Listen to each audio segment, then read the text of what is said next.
Hello everyone, welcome to Ejona Skills live webinar on moving from management to leadership. My name is Anushwa and I'm going to be your host today. On behalf of Ejona Skills team, I would like to thank you for being part of this event. Today's webinar will be presented by Carla Branchu. Carla is a leading authority on leadership for a more productive workforce. She has educated managers with her proven leadership systems in companies such as Motorola, Coca-Cola Enterprises, Panasonic, and BYD America. Over 85% of organizations who hire her invite her back for repeat engagement. Carla is a certified speaking professional, which is an earned designation given by National Speakers Association. We are very honored to have Carla with us. Before we begin, I would like to inform you about the program outlined for this training session. This webinar is for 60 minutes duration. First, Carla will take you through today's webinar, highlighting the areas that would be covered, and then she share with you her presentation. We would like to inform to the attendees that they would be placed on mute as the session commences and will remain so until the Q&A session that begins towards the end of the webinar. This is to make sure that the presenter's voice is clear to all our attendees and to avoid any unwarranted noise. We request you all to hold back your questions until the Q&A session is opened. A maximum of 10 minutes of time will be allotted for the Q&A, during which your questions will be taken and answered. If for any reason you get logged out of this training session or teleconference, please follow the same procedure to join in again. Now that we are all set to start this session, I request Carla to take it from here. Thank you very much, and I'd like to welcome you as well to our webinar today. Because you have joined us, I know that you're very brave, and I know that you have taken on a management position and probably in a leadership position, and I admire that you are willing to be open-minded and learn some new concepts. It tells me that you're serious about your career. And I have many tips to share with you today as the title says, as we move from management into leadership. So we're going to be talking about management and we're going to be talking about leadership, specifically about 21st century leadership. And it's based on my book, How to Earn the Gift of Discretionary Effort. So this is a discretionary effort leadership program, and we're going to be talking about what discretionary effort is, because it is a 21st century concept if you can catch it and apply it to what you already know about 20th century management, and we'll be distinguishing that just a little bit for you. So the first thing we have to answer is, what is discretionary effort? And as a manager, why should you pursue it? So discretionary effort leadership means people choose to follow you. They don't have to follow you because of your place on the organizational chart. That is why you as a manager should pursue discretionary effort leadership, because we know that people sometimes have to follow their manager, and other times they choose to follow their manager because that manager has created an emotional commitment to them and to the company and has been able to create a loyalty with that employee. Now, why this is important to you at this point in time is because as our economy improves, which we are hoping it will continue to improve, as it improves, you know as a manager that people will think the grass is greener on the other side of the fence, and they may start to look for other jobs. So that's another reason why you want to become this manager that people choose to follow, so you don't have to go through the rehiring and the retraining phase of getting employees in your organization.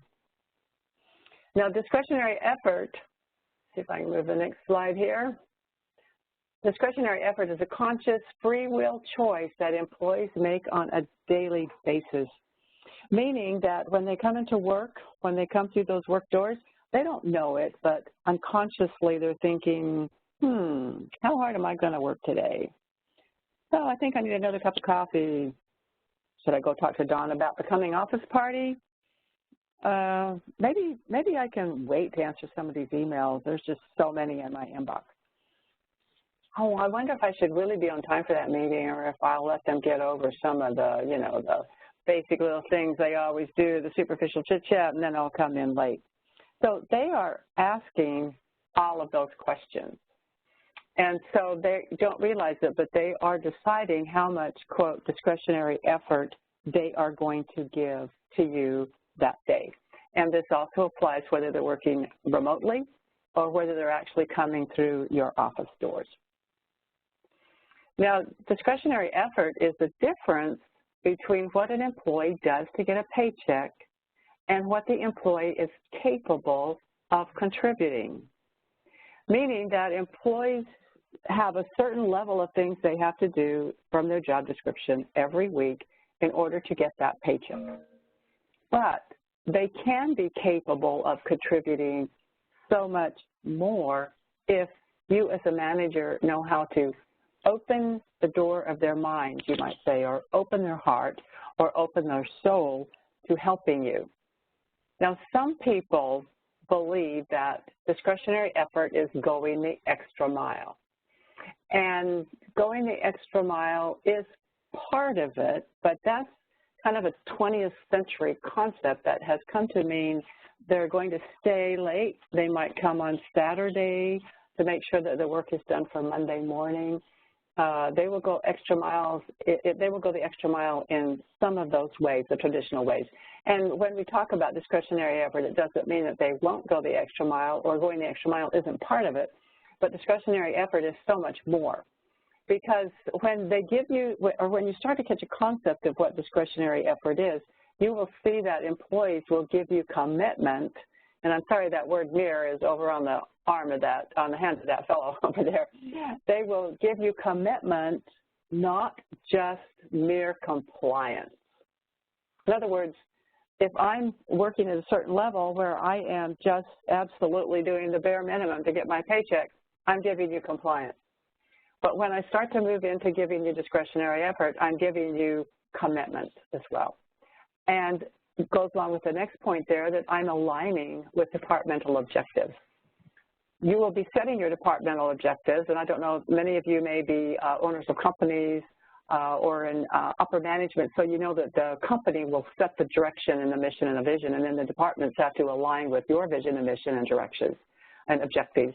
And what you want to do when people start to give discretionary effort to you is that they align with those departmental objectives, meaning they say, you know what, I can buy into this. This is part of my value system. I'm going to be okay with this. And I'm going to make my daily productivity align with these objectives. So they start to give you mind share, and they start to give you intellectual energy, meaning that they're going to give you some creativity. They're going to help you innovate, which is the next point there. And they have the thought process, or the what we call the intellectual energy, to give to you and to help you solve problems and to be creative and innovative in the marketplace with new products and services. And they start to work with what I call a producer's mindset. Now, I've done a lot of time management training, and producer's mindset means something special to me. But some people wonder what in the world I mean by producer's mindset. What I mean is that when I come to work and I sit down to do my work, I'm going to produce that day. I don't come into work to talk to my friends. I don't come into work to, work on a side project. I don't come into work to surf the internet or whatever. I come in with a producer's mindset, meaning I am going to work hard today. And that also means that I have set that up the day before, meaning that I closed out my day the night before, and I planned what I was going to do in certain time slots on the next day. To me, that's just a simple explanation of what a producer's mindset is. And if you can get the employees into this discretionary effort mode and living the things that I have talked about here, then they will seek to give exceptional customer service. And you understand that people will treat the customers the way they are treated. And so these steps and these things we're talking about are extremely important for you to be able to give great service to your customers, keep them engaged with you, and keep them loyal to your company. Now, you cannot legislate or demand discretionary effort, but you can lead and you can manage employees in order to obtain it. And discretionary effort leadership is built on 21st century, it's a 21st century strategy that builds on successful 20th century engagement programs and engagement principles that may already be in place in your organization. But it takes you to a deeper level of recognition, and it focuses on intrinsic motivation, not extrinsic motivation. Now, let's kind of pause for just a minute and go through some of the things that are managerial and some of the things that take us into leadership. If you've been a manager for even a month, you know that these things are what your responsibilities are. You have to plan the goals and objectives. You have to communicate to that employee the job expectations. You have to appraise their job results, monitor their productivity, conduct performance reviews, delegate effectively, supervise teamwork. And by the way, we will talk a little more about delegation as it moves into the leadership, discretionary effort leadership field. These are all really common, and you say, yeah, I got that, I understand that. Then another part of management responsibilities are to ensure effective technology integration, address conflicting priorities, and as I say, if you're a manager with any type of manager title anywhere in the company, I admire you, because it takes a brave person to take on these conflicting priorities and the conflicts between employees. You're responsible for the objectives and the goals that are being met or exceeded. That's what we hope they do, or we hope that all of our employees will exceed the objectives and goals that are set out, or the expectations. But then it comes to enforcing the policies and procedures and ensuring systems work correctly and disciplining employees. And this picture, I've used it for years. Some people who live in the hierarchical environment, this is the way they see their management, because sometimes management will micromanage, and the enforcement becomes a little like retaliation a little bit. And so as we move into the discretionary effort leadership, it doesn't mean that these management responsibilities go away. It just means that we start to see them in a little bit different light, and we start to work with them in different ways so that we can move employees and create this culture where employees are comfortable coming to work. They know that they're going to be respected, and that they're going to have, that someone cares about them.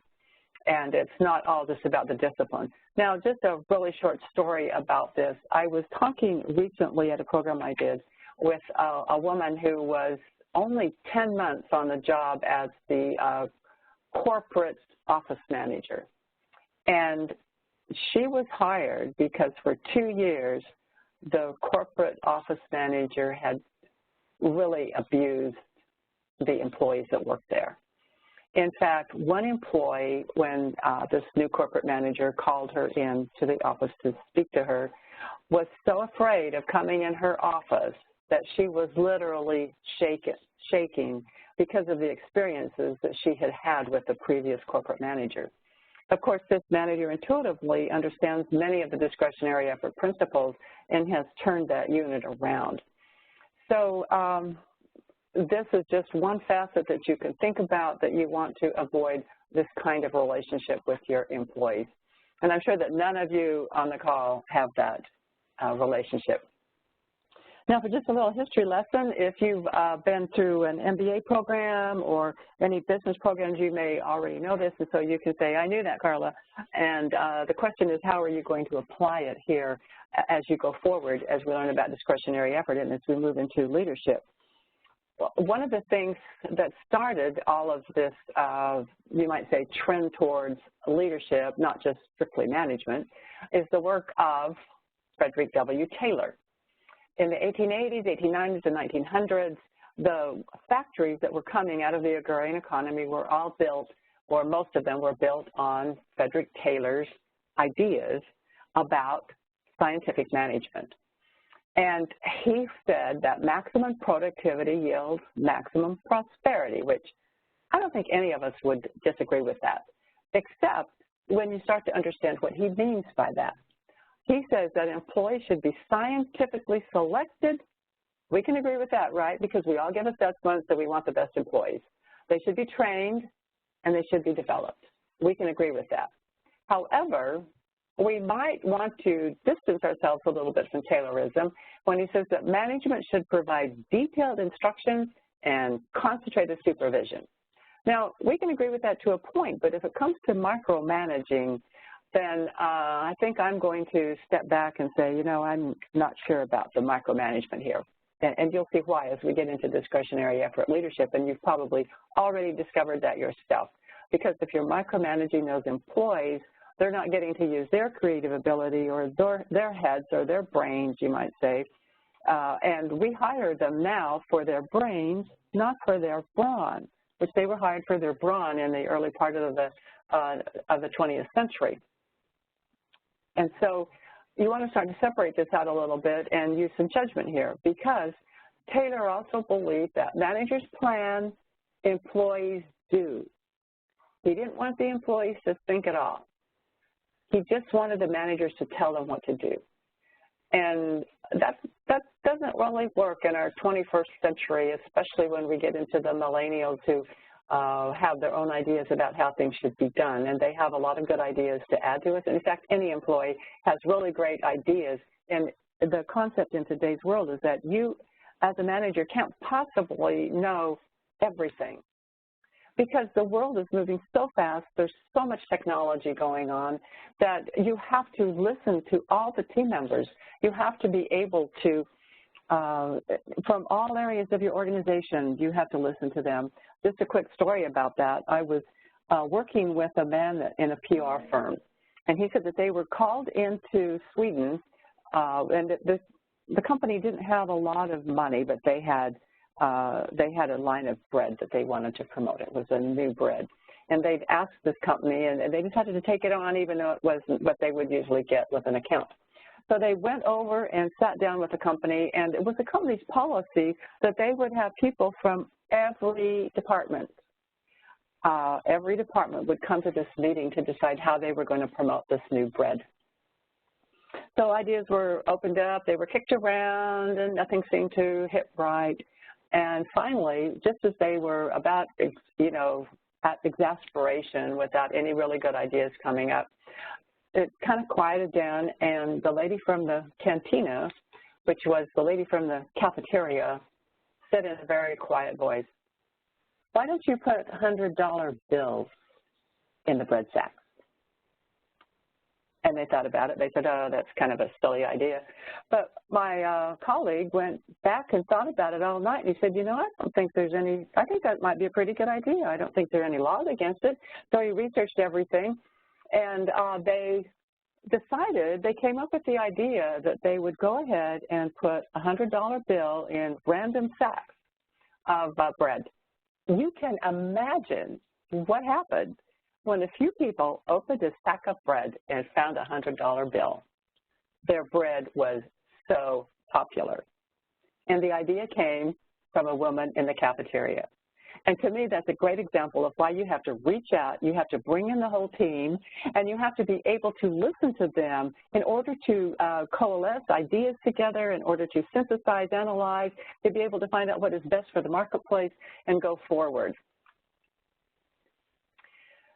When managers will tell people what to do and the employees are supposed to do, as you can imagine, this causes quite a bit of disengagement because employees are not being able to use their brains.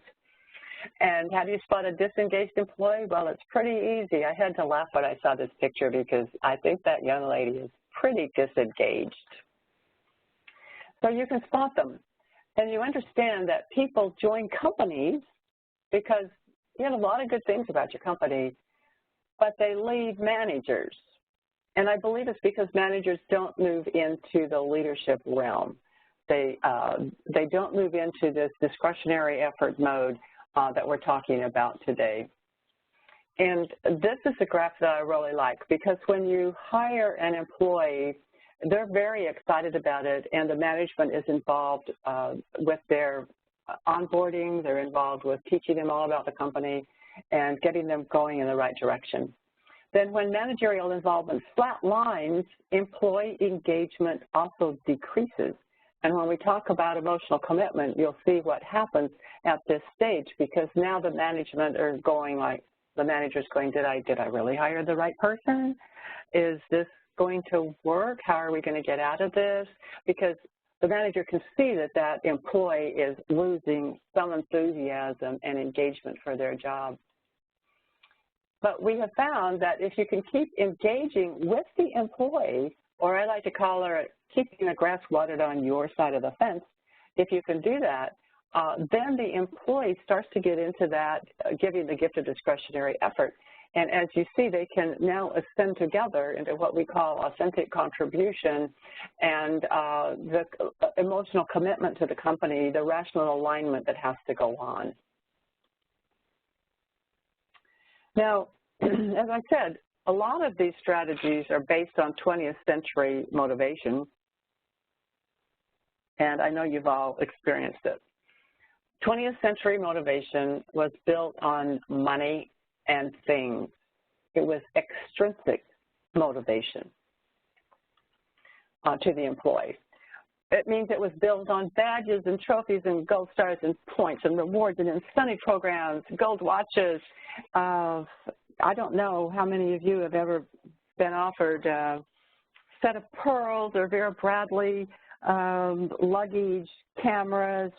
Once we got a ping pong table as an incentive from a catalog, but you know, they've got luggage and musical equipment and all kinds of things that you can get as incentives if you will go the extra mile and if you will give them, quote, what some people think of as discretionary effort. You also know that 20th century extrinsic motivation was built on fear. A lot of it was built on competing, making you compete with one another. Fear of failure, fear of punishment, fear of being fired.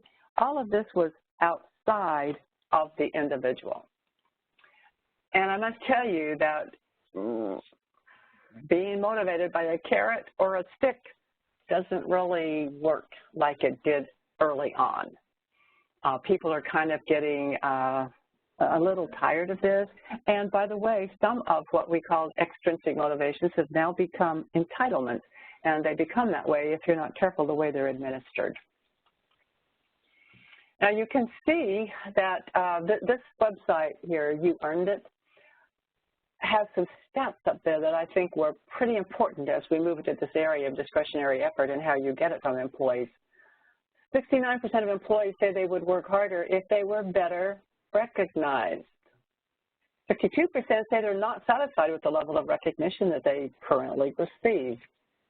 49% of employees say they would leave their current job for a company that clearly recognized employees for their efforts.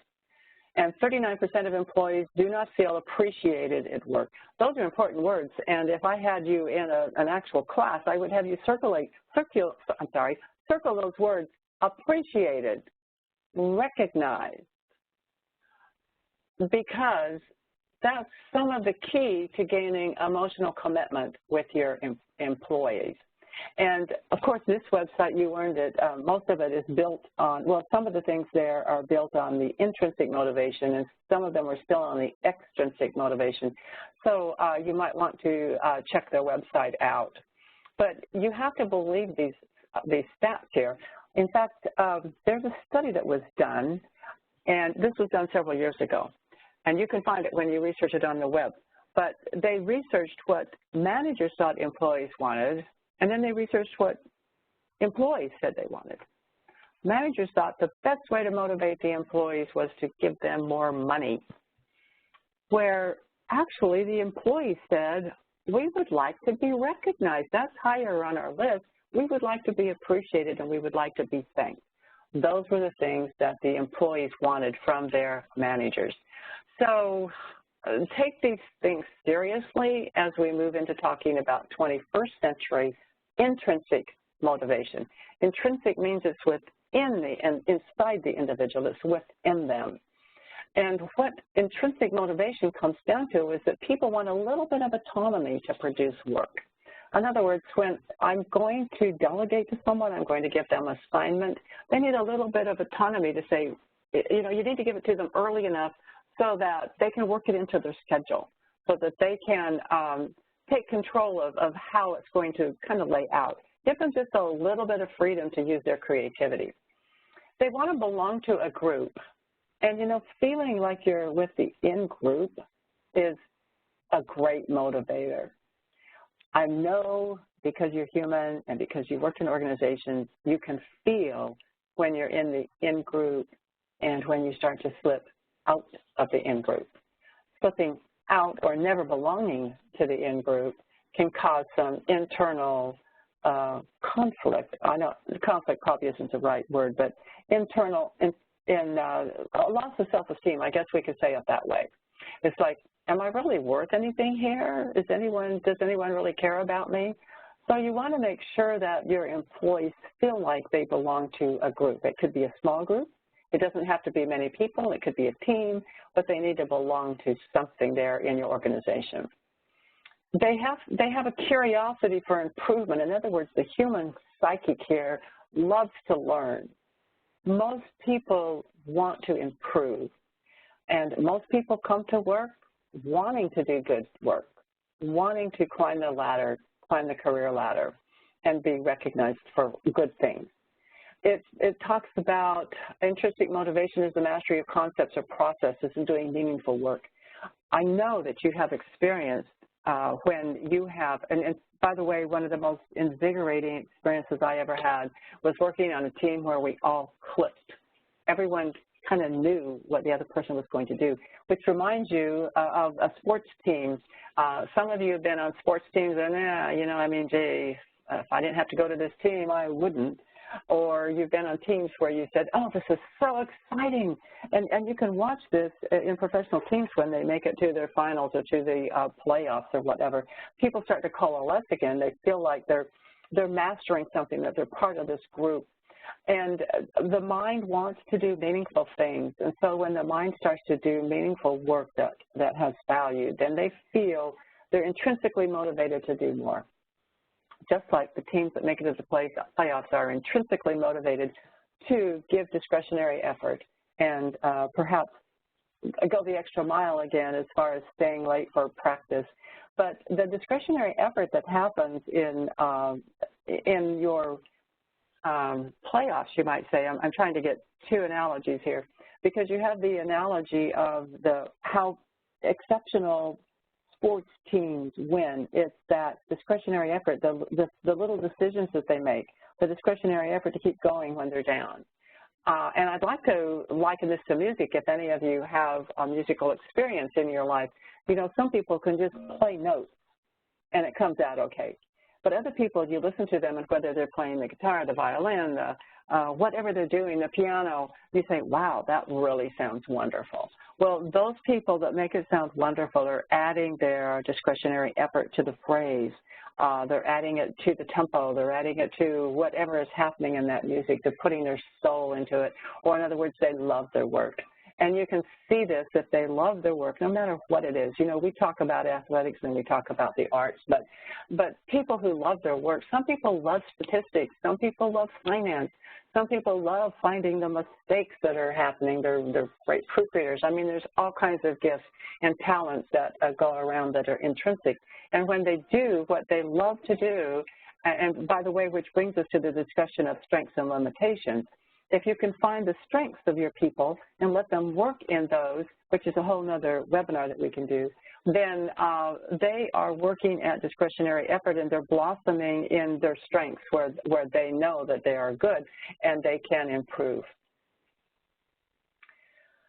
I got this off of LinkedIn. I don't know why that header was cut off, but I loved what it said, because it says you can buy a man's time, you can buy a man's physical presence at a given place, you can even buy a measured number of skilled muscular motions per hour or day, which was happening in the Ford factories. But you cannot buy enthusiasm. You cannot buy initiative. You cannot buy loyalty. You cannot buy the devotion of hearts, minds, and souls. You have to earn these things. And that's why we called our book, How to Earn the Gift of Discretionary Effort. Because when you earn that gift, you're earning their initiative, they're earning their loyalty, you're earning their conviction, their commitment to you, the devotion, you might say, of their souls. And that's our goal with discretionary effort. Now, I love this cartoon. It was given to me by a dear friend many, many years ago. He says, good work, Ben, but I think we need a little more detail right here. And he has penciled in, then a miracle occurs. Now, how I liken this is that you know a lot of management principles. You've got a lot of stuff in your head. And you know what you want out on a certain day. You know you've got all these interactions that you have with people. And then you say, well, hopefully a miracle will occur and I'll get through all of this and we'll have a solid team here.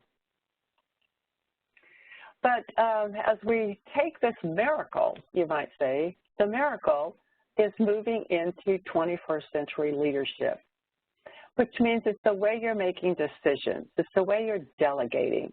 It's the way you're optimizing the collaboration and synergy on the team. It's the way that you're ensuring all members of the team are heard, that you can listen to them. It's helping to engage and stimulate their personal initiative. What we were talking about is intrinsic motivators. It's your job in 21st century leadership to be a culture change agent, to maintain the focus on objectives, to provide intellectual stimulation for them, and to provide situational awareness and flexibility, because remember the example of a person who just gets up and plunks out the notes on the keyboard? It's not as pretty as someone that has the situational awareness or can flex to what's happening and add nuances to that music. And you want to model best practices, and this is what we call being the leader of one.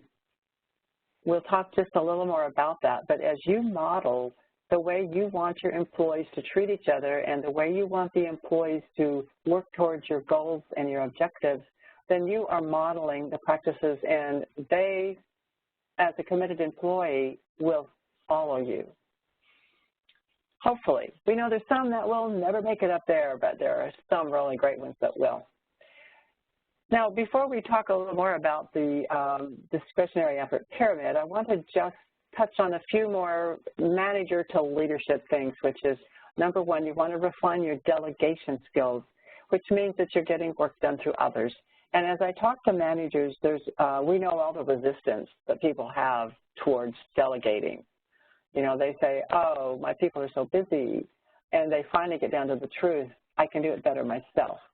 But there's a real skill to delegating, and there's a need that you delegate, and new managers especially have to learn this because you can't keep doing all the things that you have to do and still motivate other people and get them going. Now, why I have the picture of the guy with the monkey on his back relates to an article by William Onken that was in the Harvard Business Review several years ago, and you can find it online, and I recommend that you go online and read it. You'll have to update the mindset a little bit because it didn't have the 20th century focus on some of the concepts, but the basic concept is absolutely brilliant because it talks about the manager that comes in the morning and one of the employees come up and say, oh, you know, we have a problem. Now, your ears should perk up when it says, we have a problem. And so he says, well, let me look at it. And as William Onken describes this, the monkey just jumped from the employee's back to the employer or to the manager's back. If 2 or 3 employees come and say that, then pretty quick, the manager has all the monkeys on his back, and he's trying to make all the decisions. Now, we have some help for that problem, but you ought to go look at that article. One of the helps is this BA, and it doesn't mean bad attitude, but it means bring answers. So when your employees come to you and they say, we have a problem, then you say, well, would you, something to this effect. Well, I need you to study that out and bring me the pros and cons and tell me what you think I should, or what we should do about it. And that will keep the monkeys on their back and give you time to really lead. And we understand that delegating responsibility and authority is important. And as your managerial, as you see this graph, there's a time where employees should be given responsibility and accountability and be empowered. And you need to be clear and specific about this path for them and clear and specific when you delegate to them. Because as employees become empowered, then your managerial power is going to increase and you will look better throughout all of the organization because they will only make you look good. Now, in the trust factor here is important because you want to tell them why, and if we were together, I would say circle that why, and you want to point them in the right direction, but you want them to figure out how. meaning that in the state of Georgia here, if I want them to take something across town for me, there are a lot of different roads they can take.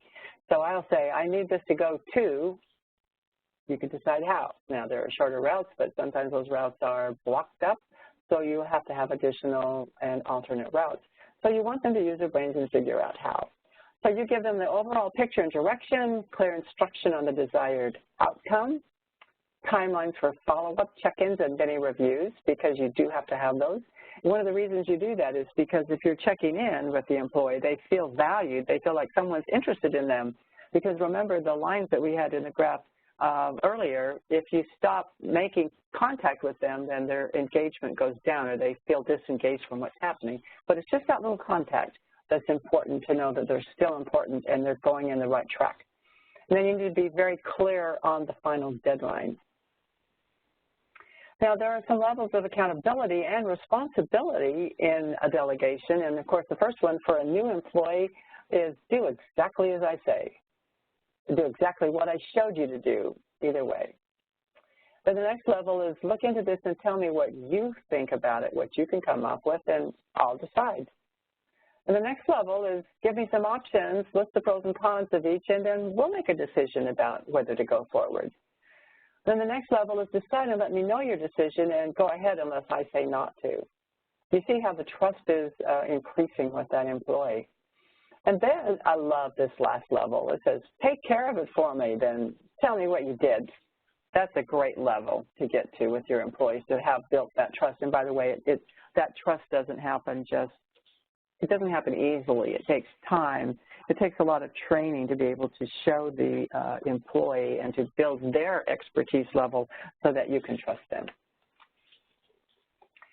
I want you to recognize efforts and show gratitude. So after they've worked hard for you, after you've delegated this and they've come through at any of these stages of delegation that we talked about in the previous slide, you need to be able to thank them.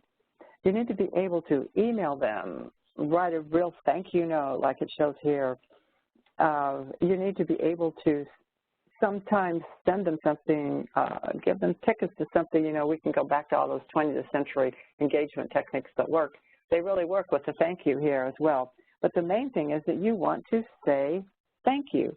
You want to show gratitude, and you want to recognize those efforts.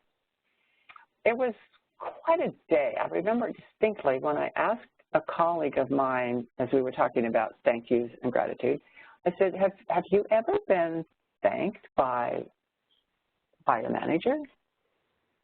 And his face kind of went blank, and it was several seconds. I'd like to say a whole minute, but it seemed like an hour. And he finally said, no, I've never had a thank you from a manager. If you can show gratitude and recognize the effort, you will get more discretionary effort out of that employee. In fact, I had one young lady say, I live for a great job. And every time I get great job, I go out and I work twice as hard to get the next great job. So just recognizing them, being grateful for what they do, thanking them is powerful to move into the area of getting discretionary effort from them. Now, this is the RossBrandau Discretionary Effort Leadership Model. I have a co-author named Douglas Ross, and this is the leadership model that we came up with. So you work the environment of integrity and gratitude, which we've been talking about. And we'll talk just a little more about integrity. We've just covered some of the things on gratitude. And then as you move up this pyramid, you want to make sure that they have safety and security in your organization. And safety and security are interesting because safety usually refers to what's happening inside the building, meaning we have ergonomic chairs for them, we're concerned about the steps so they're not slipping down them, the bathrooms are kept clean, we do what we can to not have communicable diseases going around in flu season. And security generally is outside. In other words, I have lights in the parking lot. I have a security guard that's going to make sure no one comes bursting in and does damage here. Then in a second, we'll talk about other areas of the safety and security. But as you go up the pyramid, then you want social acceptance for people. And this comes about as you accept people as they are, is what I like to say. Then you come to the rational alignment that we have already alluded to, and you come to the, and if you could do these first 3 levels correctly, then you get to emotional commitment. And when they start to give you emotional commitment and come on board with the whole organization and what's happening here, and they say, I can align with this rationally, I can align with it emotionally, then you start to get what we call authentic contribution from them, where they actually become partners with you in making sure that the organization goes forward. So let's discuss these levels in just a little more depth. Integrity. Oprah Winfrey said it well. She said, real integrity is doing the right thing, knowing that nobody's going to know whether you did it or not. And in your company, there are so many decisions to be made. And if you can work extremely hard to be able to be consistent in what you're telling people, they will say that you are in integrity. If you will plan and work hard to do the right thing and teach your people to do the right thing, then do the next right thing and do the next right thing as all of these decisions unfold, you will find that you will have an organization of integrity. And some people get nervous about this and they say, well, you know, I mean, and the reason I say this is because we're not computers, we're not Bibles, we're not robots. We make mistakes as human beings. And as a manager, you will make mistakes. And so you can say that you're out of integrity there, but how you get back in integrity is to admit what you did or to recognize it and say, you know, I didn't do quite so well on this, or I made a mistake on this, or I apologize for da-da-da-da. And then you come back into integrity. I hope that explanation is good for you and you can implement that in your work. Now, when we talk about safety and security, the other part of safety and security is that you care about the employees as a human being. You care about each employee as a human being, and you're concerned with their individual well-being. And what this does is give them the stability. It's going back to Maslow's pyramid, which you could probably see that our pyramid represents a little bit, which it does, and we intended that because people are familiar with Maslow's pyramid. But it makes them feel safe, and when they feel safe, they can work harder for you. People cannot work hard if they're continually worrying about their safety, and that's why you don't want to use fear of firing people as a motivation, because they're worried about being fired. They're not worried about innovating, using creativity, and giving you intellectual mind share. So you can tell that there's a wide range of factors that come into this person that you've hired, and we call this the quality of life that you want to be concerned about for each employee.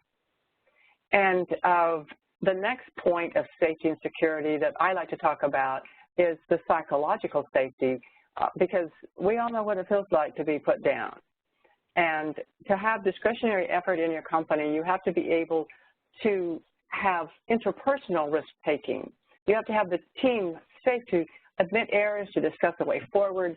You have to be able to operate in this climate of openness, and you have to be able to have interdependence between them. You have to be able to have psychological safety so that they can brainstorm things, so that they can put ideas out there and not be put down for those ideas or made fun of. So you want to, as I was talking before about integrity, with this philosophy, you want team members to be able to acknowledge that I made a mistake and realize that they're accountable. We're not taking that away, but understand, as I said, we're not Bibles, we're not robots, and we're certainly not computers, and we do make mistakes. So kind of think about how that applies to the safety and security. Now, social acceptance I love to talk about because social acceptance means that I accept you as an employee, and I'm going to use a term that hopefully you will like, because it means I accept you as is. We did a good job hiring. We did all the different assessments on you, and we did everything we could to get the right employee for this. Now, I'm going to accept you where you are, and then I'm going to help you grow. Now, the little anecdote that I would share with this is many of you may have decided to buy a new appliance. Perhaps you want a new washer and dryer, and you go to the scratch and dent section of the store, and as you look at the scratch and dent section, you see a great washer, all the features you want, but it has a dent on the side, and you say, no problem, it'll be against the wall. So you buy that washer, you take it home, and you have gotten great value for your money. Now, the same way when you hire an employee, they're going to have, because everybody has a scratch or a dent somewhere. And so you accept that employee as is, and then you help them grow, and you help them gain skills, and you help them gain knowledge. Now, many of you may have used the TTI behaviors and driving forces assessment, and we use that in our training. And the main point of this is to let people understand their strengths and their limitations, because every single human being has strengths and every human being has limitations. And your job as a manager, especially when it comes to discretionary effort, is to get that employee, to know that employee so well that you know their strengths, so that you can put them in the right place on a team, so that you can put them in the right place on a project that's coming up, so that you can use their talents or their gifts or their strengths that we call them when a problem arises. Because these talents and gifts, as I was mentioning or alluding to before, some of them are really good at finding errors. Some of them are really good at analyzing situations. Some of them are really good at reading the group conversation. And when you know their strengths, then you can key in and you can use them to help you become better. In fact, I did a program just last week, and the two people that were the main people that hired me, one was a high CS, if you understand what that is. It means they're conscientious and they're highly skilled at being methodical in their work and thinking through problems. And the other one was a dominant and a high influencer. And so they were asking me, because they had a new president in the company, and they said, how can we use our skills to make this man be successful as president of the company? And it was easy for me to tell the one that was DI that he could be the stem winder for the president because of his influence skills, and that he could help the new president make decisions because the new manager didn't have as high D or as dominant or as high yellow. So those were two skills that he could give this new president. And the other person was really good at thinking through things, analyzing, coming up with just exactly the right tidbits of information. And I said, you can use this to keep that president out of trouble, because there's always places where people are going to question you and question what happened, and you need someone that's very detailed-oriented, and the other one could add that. So those are some ways that you can use the strengths that people have. And, of course, we also help overcome strengths when we understand the limitations. I'm sorry, we help overcome limitations when we understand the strengths that other people have. Now we come to rational alignment as we're going up, and you have to clarify the visions, the values, objectives, and goals, and you have to connect that present to the future. And rational alignment also helps you clarify misunderstandings that people might have and point them in the right direction. And what I mean by that comes out in this cultural integrity graph that I made for you here, because it's the leader, the manager's responsibility to stabilize a shifting balance of power. And I got that from one of the past presidents of AT&T. He was speaking, and he said that there's a shifting power, and I think we can feel that in the economy now, because there's a shifting power between between management and between employees, because, you know, when it's a down economy, then the managers have all the power, and when there's an up economy, the employees have all the power. So there's this shifting thing that goes on almost depending on what's happening in the world. Now, the superior environment for relationships and discretionary effort means that both the leader has a responsibility and the employee has a responsibility. And you can study this graph a little more. I know you're going to download these slides and look at it, because the manager, as a manager moved into leadership, they're informing them, meaning that now a manager would just inform you of what the person needs to know. A manager working in the discretionary effort would give you the whole vision, would give you the big picture. And the reason that's important is because many times if people are using their creativity, they might get a little off because their creativity is taking them in one direction, but the objectives and goals are going down another line. So you want to give them the big picture so they can understand and self-correct. And then you have planning. If I'm just planning by myself and then telling people what to do, I'm not getting the buy-in, as meaning that if we get people in a room and we get them all to talk about what's happening, and then we go forward. Now, the power and trust is another thing that we can talk about, because many people, many managers in just the manager mode of the 20th century think that I have all the power, and if I give any of that power away, then my power is less. But that's not true, because when you give power away, those people are going to be even more engaged with you, and they will help you look better in front of the whole organization, and you don't have to do all the work when you give some of the power away and delegate properly. Then you have trust, the factor, and you have the motivation factor and the respect factor, and if you respect the people as individuals and as human beings, then they will trust you and they will be motivated by the way you treat them. Now you can see that the leader has to give continuous training and development of the employees, and the employee's responsibility is to learn and clarify. And then you can go through that and see that, one of the main things that the leader has to do is to provide the target, to focus on the goals. Then you also notice that one of the things he does is to give relevant follow-up, feedback, and praise.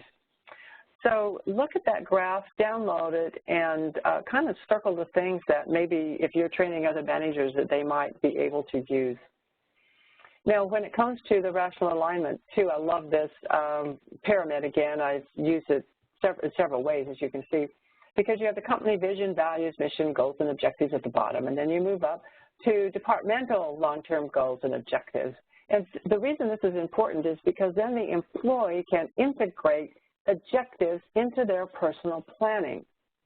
And then the manager and employee can have checkpoints, midpoints, to make sure that they're still on track, to make sure that they see this overall picture, or to check in and say, you know what, the direction has changed a little bit, we need to go this way. And that affects the daily productivity of the employee. And then I've divided this also into strategic and to tactical, because we know there's strategic thinking, thinking about where the overall picture is and where we're going. And then there's tactical planning, meaning that I'm going to put these into goals and I'm going to start putting them on my to-do list. So download that and look at it and help your employees distinguish between strategic and tactical, because you're helping them do the strategic, but they're doing the tactical to put it on their to-do list. Now we come to emotional commitment. And as I said, the emotional commitment is a step beyond mere engagement. And it makes possible this value-added solution, because if they're giving you discretionary effort, they're going to be adding value to what's happening and to the decisions that are made. And by the way, it's a retention strategy, because remember, as I said, when they gain emotional commitment or they are loyal to you, and then they're going to stay with your organization. And by the way, gratitude increases emotional commitment. So there are stages of emotional commitment, and we don't have time to delve into these in great detail, but I think you recognize them, because when the employee first comes into your company, there's this huge potential, and there's this honeymoon with them where everything's great. Then reality sets in that, you know, there's problems to solve here, and work is really work, isn't it? And there's some disconnect that happens. Remember that graph that I showed at the first? Because now they're into this, if the manager's not totally involved in that and understanding what's happening at this stage, there's some disconnect going on with the employee, like, oh, is this really what I signed on for? I didn't think it was going to be like this. And there starts to be a little disengagement there. Now, if the manager can get involved in this, quote, disengagement that's going on and bring them back, then there's going to be some harmony in there, and there's going to be optimization. And back to a little bit of the music things, if you've done anything in music, you know that there's chords and then they resolve into the final chord. And so there's a resolution in music, and there's a resolution that always happens, because no matter where you are, there's going to be some type of discord in your organization. And then you get to the optimization that can happen as you go through these steps. Now, I'd like to give you some advice from Bill George. He says that organizations filled with empowered teams and collaborative employees focused on serving customers, that's important, will outperform the hierarchical top-down organizations every time. Then he says that top-down leaders may achieve near-term results. Near-term, do you catch that? But only authentic leaders can galvanize the organization to sustain long-term performance. And the word there that I've highlighted in red is authentic, and I should have highlighted near-term, and I should have highlighted long-term, because discretionary effort is a long-term performance measure that you can do for long-term results. And authenticity means that often it's buried beneath the layers of the getting along facade. And when you're authentic, you have integrity, you're admitting some of your mistakes that you have, you're telling people what you really feel, and I know you have to be a little careful with that because sometimes you can't be totally transparent. But you're not trying to hide things or have hidden agendas from them, and which goes into the next slide here that kind of summarizes that. It says the authentic leader is self-aware, understands emotional intelligence, which we don't have time to go into today, but they have values and strengths, and they also have limitations, and they recognize those. The authentic leader can abandon hidden agendas and definitely refuses to play games. The authentic leader is objective and fair-minded and has an ethical core about him or her. When this happens, then you're going to get authentic contributions from your employees. And it goes back to some of the ideas we were talking about, is that authentic contribution makes potential energy and achievement actual, meaning that when that employee comes into your company, they have huge potential and they have huge energy. And as you are authentic with them, then they become authentic with you. And realize that this energy is renewable. It's like when we talk about renewable energy, you've got the sun and the wind. It's not like the coal and the oil. But it is renewable inside of employees, and that's what keeps them going, what keeps them engaged and keeps them going for higher and higher goals in your company. And when you have this going on, then you are definitely releasing the renewable discretionary effort of employees on a regular basis. So that's a RossBrandau discretionary effort leadership model. And again, I would recommend you download the slide and study it and say, how is this applying in my organization? And you are the one. Can I make that? This is our other book that we have called The Leadership of One. And it means that you are the one. You are the manager. That you're the only one that can intrinsically motivate employees. I don't think a robot's going to do very good at that. So you are indispensable as a manager. And we can say here that the leadership of one means that I take responsibility for my own personal growth, professional growth, and then I model that professional behaviors, including the integrity, collaboration with people, authenticity with people, and productivity with people. And I extend to them dignity and respect. And this leads us to a human-led value system, meaning that I'm concerned about the employees in my organization. I'm concerned about their well-being, and because I know and I understand that if they're going to be happy as an individual, then there's going to be a better atmosphere in my company. And a company of happy individuals is certainly a company where you have discretionary effort going on.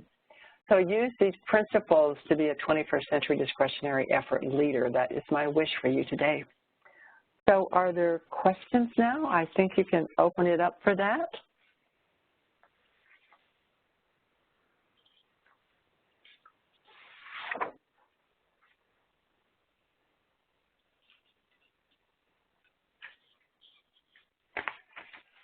Are you there?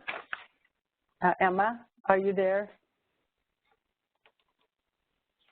Is our moderator there? We may have lost her.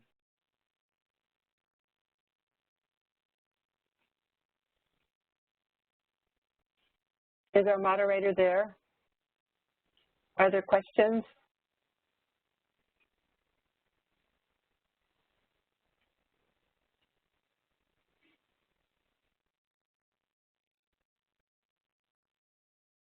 I apologize. I think we've lost our moderator. But you're welcome to email any questions you have. You can send them to this company that hired you. that you joined this webinar for, and I will try to answer them for you.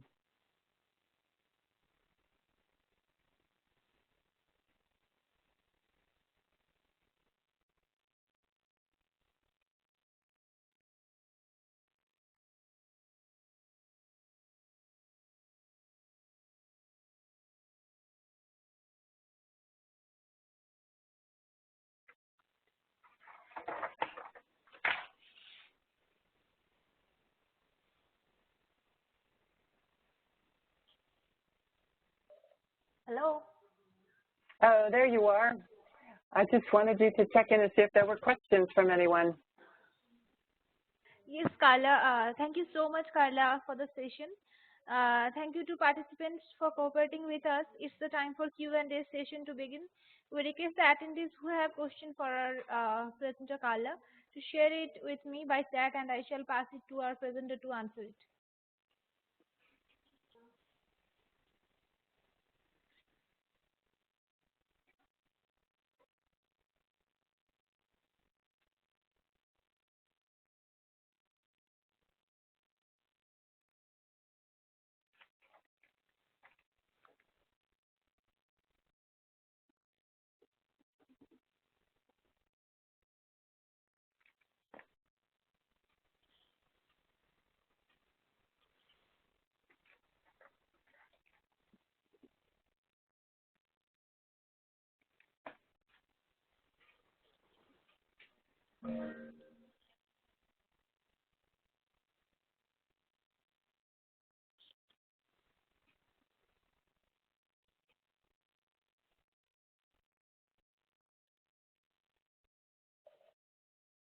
Anybody have any question?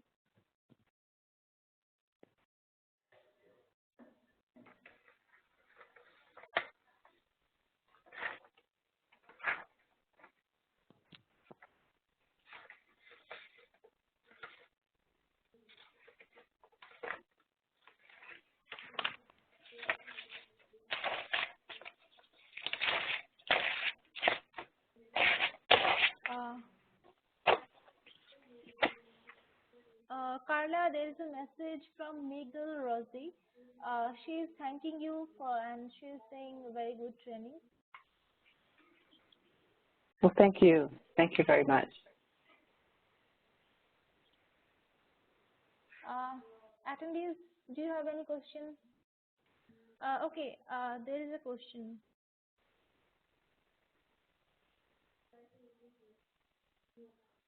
No, no question from him. Sorry, her, Kerry.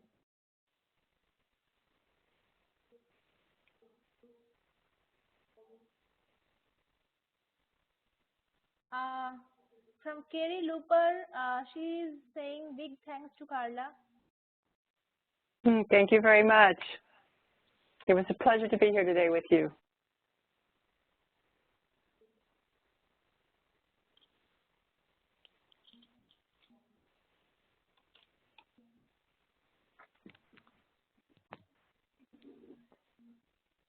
We'll wait for another 2 minutes. If you have any question, you can ask to Carla. If you have any questions you want to ask by phone, I can open the line.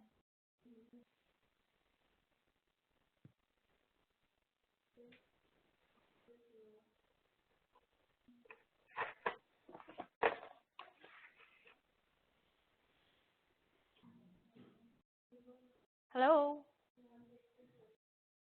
Kerry, are you there?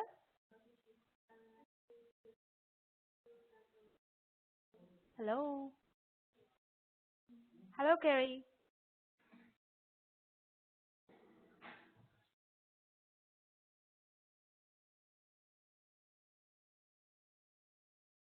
Kerry, are you there? You can ask the question directly to Carla.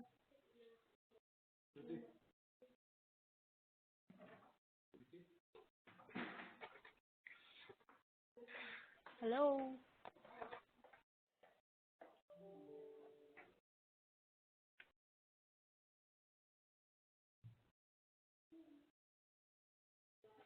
Hello.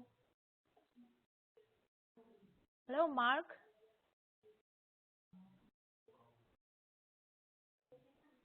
Can you hear me?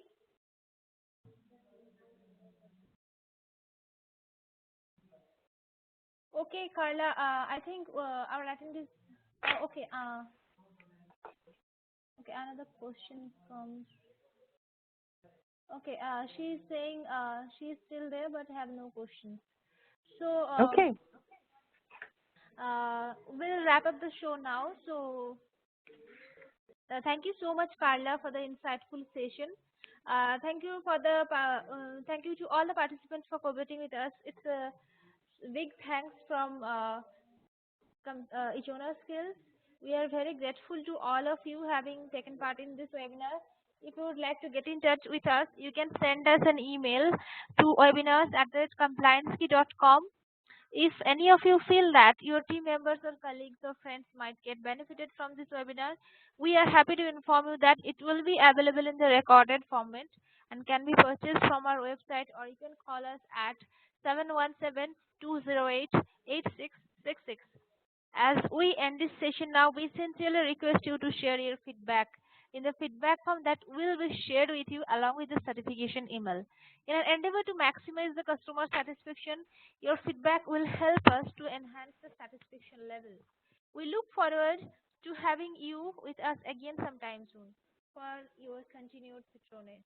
On behalf of our presenter Carla and the compliance key team, I would like to say big thanks for participating in the webinar, and we wish you a pleasant day ahead. Thank you, everyone. Thank you, Carla. Thank you very much. Goodbye.